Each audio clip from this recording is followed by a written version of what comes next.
सबसे पहले डॉक्टर साहब बहुत बहुत स्वागत है आपका। डॉक्टर साहब, वर्ल्ड हार्ट डे, सबसे पहले यही जानना चाहूँगी ये इतना ज़रूरी क्यों है? ये वर्ल्ड हार्ट डे जो है ये हम लोग पिछले कई सालों से 29 सितंबर को मनाते हैं। और इसका मेन थीम जो होता है, उद्देश्य इसका यही है कि लोगों को अवेयर किया जाए। हर साल एक डिफरेंट थीम के साथ इसको हम लोग सेलिब्रेट करते हैं और लोगों में अवेयरनेस बढ़ाते हैं। इस बार का थीम थोड़ा अलग है क्योंकि हम लोग अभी कोविड महामारी के दौर से गुजरे हैं। इस बार का थीम है कनेक्ट विथ हार्ट, दिल के साथ जुड़ें। लेकिन दिल के साथ जुड़ने का बहुत सारा तरीका होता है। इसमें अब क्या है कि डिजिटल प्लेटफॉर्म को यूज़ करना ज़्यादा जोर दिया गया है इस बार कि डिजिटल माध्यम से जुड़ें। इसमें लोगों को अवेयर करें हार्ट संबंधी बीमारियों से, उससे बचाव कैसे हो सकता है, उसका इलाज अगर जिसको हो गया है उसका इलाज कैसे हो सकता है। इसीलिए इसी पब्लिक अवेयरनेस के लिए, ताकि दिल के प्रति लोग जागरूक हों, दिल की बीमारियों के प्रति 29 सितंबर हर साल हम लोग वर्ल्ड हार्ट डे मनाते हैं। डॉक्टर साहब, जैसा कि आपने कहा कि जागरूकता फैलाना काफ़ी ज़्यादा ज़रूरी है दिल से जुड़े जितने भी रोग होते हैं उन्हें लेकर, तो मैं ये जानना चाहूँगी कि हार्ट अटैक, हार्ट फेलियर ये तो लास्ट स्टेजेस आ गए, लेकिन उसके पहले भी दिल में कई सारी समस्याएं होती है, बहुत सारे रोग होते हैं। तो एक व्यक्ति क्या लक्षण देख के समझ सकता है कि उसके दिल में कोई रोग होना मुमकिन है? मैडम, जो हम लोग बात करते हैं, अगर डॉक्टर्स की बात करें या कॉमन मैन में, ये हार्ट की बीमारी लोग एक ही चीज़ समझते हैं। जैसे कि आपने कहा हार्ट अटैक और हार्ट फेलियर, ये एक बीमारी है जो खास करके बुज़ुर्गों में होता है या फिर अधेड़ से ज़्यादा उम्र में, जो अपना 50% ऑफ एज, अधेड़ उम्र से ज़्यादा चले गए हैं, उनमें होता है। लेकिन मैं आज चाहूँगा कि हर चीज़ का जो हार्ट डिजीज़ का स्पेक्ट्रम है, पूरी बीमारी के बारे में पता चले। ऐसा नहीं है कि जो नवजात शिशु होते हैं उनको हार्ट की बीमारी नहीं होती है, उन्हें भी हार्ट की बीमारी होती है। जैसे बहुत सारे आनुवांशिक बीमारियां हैं जो हार्ट की होती है, जन्म के साथ आते हैं। जैसे बहुत सारे ऐसे बच्चे जन्म लेते हैं जो कि बचपन में जन्म से ही नीला होते हैं। आप देखेंगे कि उसका उस कलर के रूप में उसका नाम रख दिया जाता है। आप देखेंगे जितने नीले जो खास करके हमारे पार्ट में और ख़ास करके जो हिंदू बच्चे होते हैं उनका नाम शिव रख दिया जाता है कि भाई ये तो हैं, या कान्हा रख दिया जाता है कृष्ण के नाम पे कि ये सांवला है। लेकिन वो है नहीं, वो बीमारी होती है, वो सियानोटिक कंजेनाइटल हार्ट डिजीज़ बोलते हैं, जिसमें कि खून में ऑक्सीजन की मात्रा कम होती है, जिसके चलते वो उसका शरीर का रंग नीला हो जाता है। या कई बच्चे ऐसे होते हैं जब वो चलने लगते हैं, दौड़ने लगते हैं, अचानक बैठ जाते हैं, उकड़ू होके बैठ जाते हैं घुटने के बल, तब उनको रिलैक्स होता है। ये एक तरह से प्रोटेक्टिव फिजियोलॉजी है। तो अब हम जन्म से बात करेंगे।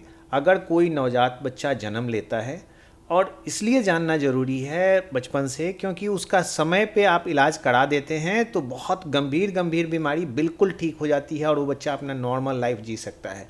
जैसे एक बीमारी होती है TGA, transposition of great arteries.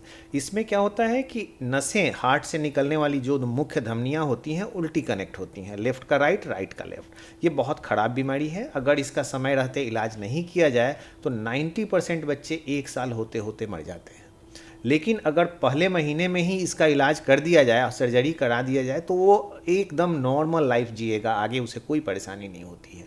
तो अगर बच्चा, मैं पहले बच्चों से शुरू करूं, अगर बच्चा दूध पीने में, माँ का दूध पीने में परेशानी हो, जैसे कि वो पकड़े छोड़े, पेशानी पे पसीना आए, सर पे उसे पसीना आए, खाने में वो सांस फूलने लगे, तकलीफ़ हो, ये सब सिम्टम है कि उसको हार्ट का प्रॉब्लम है और जन्मजात है।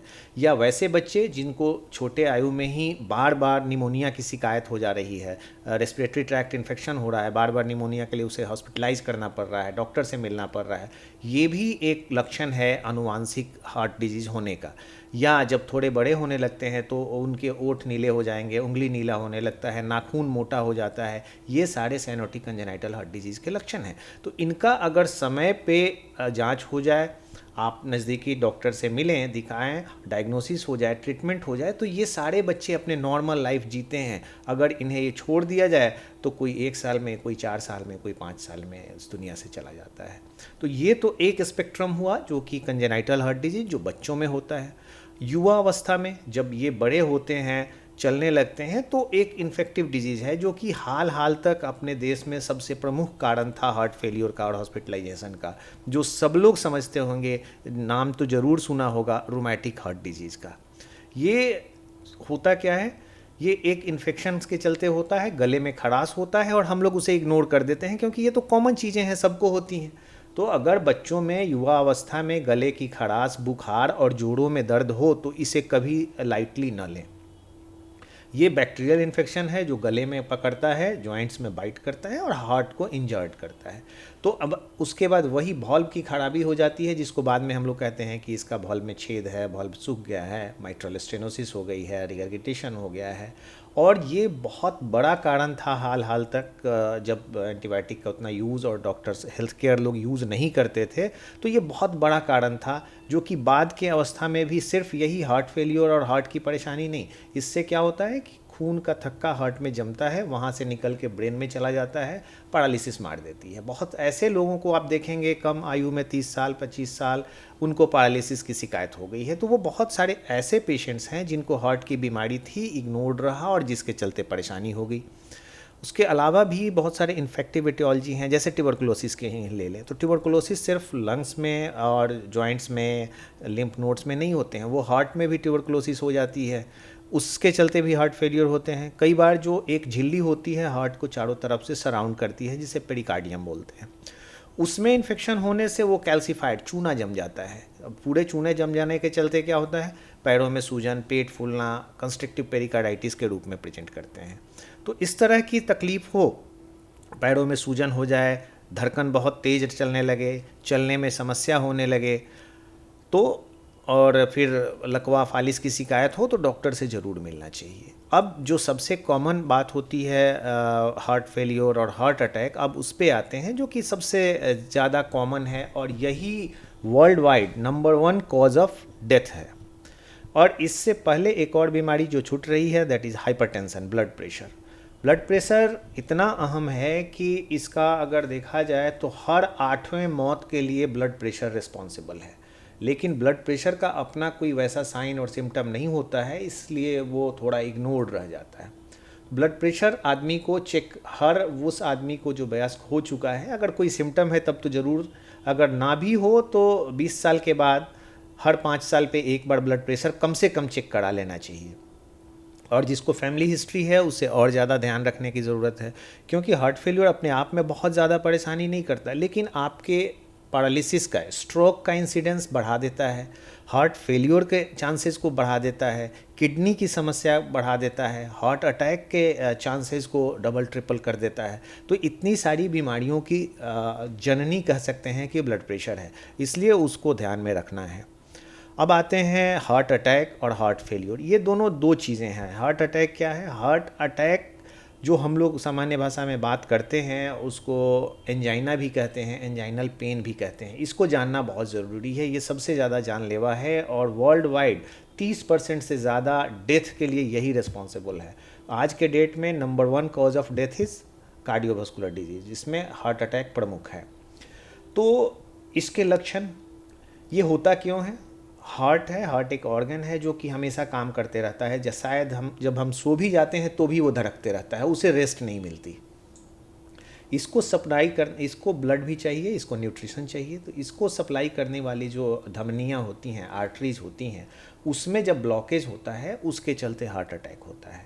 तो ये तो बहुत ही सीरियस कंडीशन हो जाता है। हार्ट अटैक हुआ तो तुरंत इलाज की ज़रूरत होती है। इससे पहले का स्टेज है एंजाइना। एंजाइना क्या है? एंजाइना है कि सीने में भारीपन होना, बहुत क्लासिकल सिम्टम होता है। अगर कोई आदमी चले या सीढ़ी चढ़ रहा है या कोई फिजिकल एक्सरसाइज कर रहा है तो उसे अगर चेस्ट में हेवीनेस फील हो तो इसे कभी इग्नोर नहीं करना है। वो हेवीनेस आपके सीने में होगा, पूरे चारों तरफ डिफ्यूज़ करेगा, गर्दन में यहाँ तक आएगा, फिर बाजू से उतर जाएगा, दाहिने बाएं किसी भी तरह जा सकता है। तो ये सबसे अहम है। और फिर जैसे अगर आप टहलना शुरू किए, सीने में भारीपन लगेगा जैसे कोई रोक रहा है, आप रुकें, विद इन मिनट्स वो सबसाइड कर जाएगा। तो ये टिपिकल एंजाइना का पेन है। यदि यही एंजाइना के पेन अगर लगातार परसिस्ट करे, 20 मिनट या 20 मिनट से ज़्यादा हो जाए तो इसको अनस्टेबल एंजाइना कहते हैं। उससे 20 मिनट से ज़्यादा रहे, साथ में पसीने आने लगे, उल्टी होने लगे या बेहोशी आने लगे, तो ये हार्ट अटैक जिसको बोलते हैं एक्यूट मायोकार्डियल इन्फार्क्शन, उसके लक्षण हैं। ये कुछ एटिपिकल्स भी होते हैं, जैसे सांस फूलना, अगर जल्दी कोई थकने लगे, चलने में सांस फूलने लगे, ये सब भी हार्ट की बीमारियों के लक्षण हैं। और दूसरा, हार्ट फेलियर जो है, वो हार्ट जब जितना काम करना है उससे कम काम करे तो उसे हार्ट फेल्यूर कहते हैं। इसमें मुख्यतः चलने में सांस फूलती है, पैरों में सूजन आ जाता है, लेटने में सांस फूलने लगती है, उठ के बैठ जाना पड़ता है। यही मुख्यतः लक्षण हैं जो हार्ट फेल्यूर के हैं।